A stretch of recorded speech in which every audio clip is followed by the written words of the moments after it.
Alright, assalamualaikum warahmatullahi wabarakatuh dan salam sejahtera. Jadi Cikgu sangka sudah habis bab silibus tingkatan 1 nih. Rupanya ada satu lagi 8.5 yaitu sumbangan tamadun Islam dalam bidang seni bina. Dalam Islam ada seni juga. Seni bina. Sebelum ini kita belajar tamadun Rom ada seni binanya kan. Yunani pun ada seni binanya. Jadi kalau dalam Islam nih seni bina nih jelas kelihatan dalam apa? Masjid, bangunan-bangunan apa semua kan. Jadi kita tengok apa ciri-ciri seni bina dalam Islam. Alright.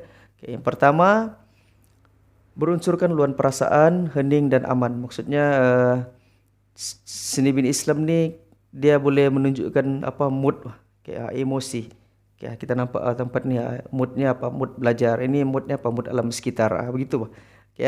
Dan corak-coraknya pun apa? Memberi ketenangan kepada orang yang melihatnya. Alright. Dan mempunyai ruang cahaya untuk keselesaan beribadah, terutamanya macam masjid lah. Biasanya masjid ni dia banyak dindingnya, banyak lubang-lubang open sana sini kan supaya senang cahaya masuk. Dia bukannya tempat yang tertutup begitu. Ada pesan dia lebih di open. Kalau macam masjid sekarang moden kan, ada punya kubah tu boleh masuk cahaya kan. Itu kelebihannya. Lepas tu dindingnya pun banyak lubang-lubang, ada ikut corak-coraknya kan, supaya cahaya matahari boleh masuk. And then terdapat ruang memisahkan antara lelaki dan wanita. Dalam Islam beribadah lain tempat lah, lelaki tempat lain, perempuan tempat lain. Bukan diskriminasi. Kalau perempuan lah kita tak boleh tengok aurat perempuan kan. Lelaki tempat lelaki lah, kenapa mau campur-campur kan. Terusnya reka bentuk yang ruang yang sesuai dengan iklim setempat. Maksudnya kalau macam masjid di alam Melayu, ikutlah style alam Melayu kan. Ikut cuacanya kan. Kalau macam di China, masjidnya macam tokong. Kita tengok dari luar macam tokong, rupanya masjid. Sebab dia ikut sini bina China punya.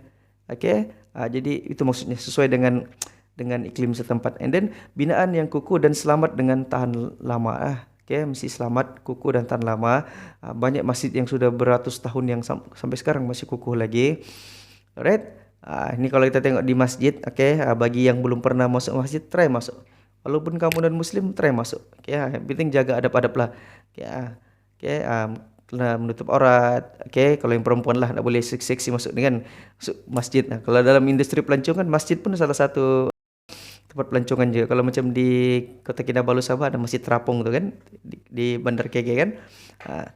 Tu hari pun juga tengok kan, kenapa tiba-tiba ada amoy-amoy pakai tudung apa semua. Rupanya pelancong. Tu pelancong Korea kan. Dia mau masuk ke masjid, ada orang kan pakai yang seksi-seksi, mana boleh kan. Jadi pemandu pelancong situ kasih pakai dorang tudung, pakai baju kurung.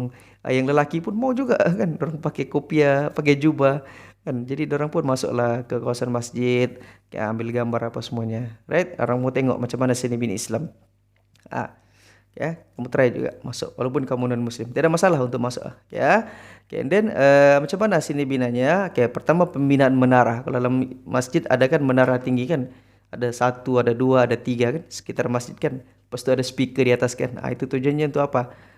Supaya tempat tinggi itu untuk azan. Itu contohnya lah. Right? And then apa lagi? Mihrab. Tu mihrab ni tempat imam ni di depan. Kamu tengok dalam gambar ni, ini adalah mihrab. And then satu lagi mimbar. Mimbar ni tempat imam menyampaikan khutbah. Ada tempat tinggi. Supaya semua orang boleh nampak kan. Jadi apa, imam orang dari bawah tengoklah. Imam di atas tu dia sedang menyampaikan khutbah. Tempat dia berdiri tu itu namanya mimbar. Yang muslim tahulah, akanlah tak tahu kan. Then apa lagi? Menggalakkan perhiasan yang indah. Dalam Islam perhiasan-perhiasan ni biasanya banyak guna seni khat. Kaligrafi Islam, khat dipanggil khat.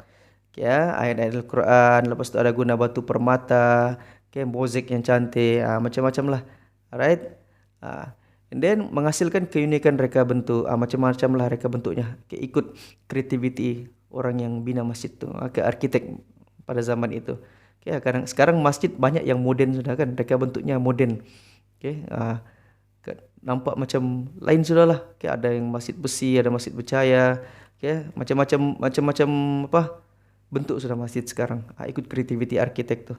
Kalau dalam Islam tiada istilah bilang orang begini masjid begini, masjid mesti begitu. Bukan, dia tiada satu standard. Yang penting dia tidak, dia tidak sama dengan apa rumah ibadat kaum lain. Tidak ada masalah. Buat saja masjid macam mana pun. Masjid segitiga ke segi empat ke bulat ke, tidak ada masalah. Jadi yang penting tiada unsur-unsur yang dilarang dalam Islam. Alright. And then reka bentuknya menenangkan. Maksudnya sesuai dengan budaya tempatan. Dan khususnya apa lagi? Mempunyai elemen estetika. Estetika ni kecantikan. Mestilah buat kan ada seni bina yang cantik, memberi keselesaan, ketenangan kepada orang yang datang. Menyesuaikan reka bentuk dengan iklim setempat. Jadi kalau tempat tu yang jenis panas dan lembap, atapnya lain lagi bentuknya. Kalau tempat tu sejuk, lain lagi bentuknya. Jadi begitulah. Contohnya tengok Masjid Tengkera di Melaka ni. Lama sudah, beratus tahun sudah ni masjid ni. Alright. Jadi gitulah. Right. Apa lagi? Menyesuaikan seni bina dengan budaya setempat. Ini yang cukup cakap ni. Masjid apa ni? Masjid Hong Song Si di Guangzhou, China. Ni ada satu di Xi'an. Cukup nampak baru-baru ini di dokumentari di RTM TV1 tentang Islam di Xi'an kah apa nama, macam mana sebutannya tu kan? XIAN tu. Xi'an kah? Tempat tu dari zaman apa bilang orang dinasti Ming lagi, memang Islam ada sampai situ. Orang Cina Islam sudah sampai di situ. Ramai orang Islam, orang Cina yang Muslim di sana, orang ada masjid besar. Nampak dia punya atap masjid ni pun, macam bukan masjid. Kan kalau kita nampak di budaya kita lah, tapi kalau di China it's normal. Jadi dia sesuai dengan budaya setempat. Alright. Contohnya ini satu lagi masjid di Turki ni, zaman Turki Uthmaniyah lagi. Masjid Sultan Ahmad, namanya Masjid Biru. Itu masjidnya ada banyak kubah. And then masjid di India pun lain juga. Itu gerbangnya besar, kubahnya pun cantik. Kalau ada satu masjid di mana di Turki tu, Masjid Mimar Sinan, kubah-kubah tu, dia ada maksud sebenarnya, dia ada tujuan. Tu kubah dom tu kan. Dia ada kubah yang besar, ada kubah yang kecil. Sebenarnya tujuan kubah tu ialah untuk memantulkan gelombang bunyi. Kubah yang besar, memantulkan gelombang yang kecil. Kubah yang kecil pula memantulkan gelombang yang besar. Jadi suara imam tu kan boleh dengar sampai ke seluruh masjid. Dipantul. Dari suara kita naik ke atas ke kubah tu dia pantulkan balik. Macam piring kan, kalau dari bawah kan kubah tu kan. Jadi dia pantulkan balik bunyi itu. Jadi bunyi itu tersebar ke seluruh masjid. Jadi orang boleh dengarlah semua suara imam. Kalau sekarang masjid tu tiada kubah pun tiada masalah. Semua pakai speaker kan. Tiada masalah. Speaker besar kiri kanan depan belakang atas bawah speaker.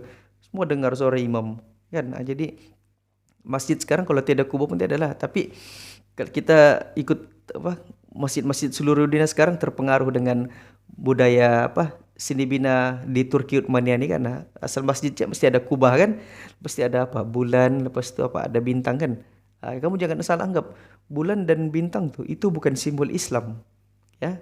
Bulan kan, dan bintang itu bukan simbol Islam. Kalau dalam Islam tiada istilah simbol-simbol.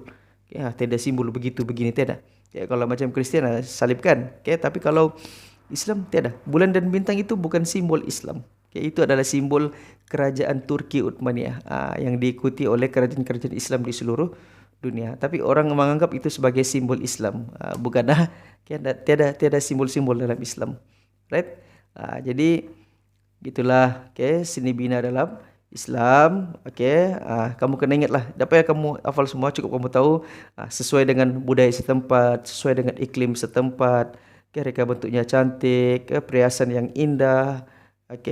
Lepas tu salah satu kamu kena tahu dalam Islam corak-corak seni apa semua ni dia tidak boleh berdasarkan binatang yang hidup. Corak manusia tidak boleh ada corak manusia.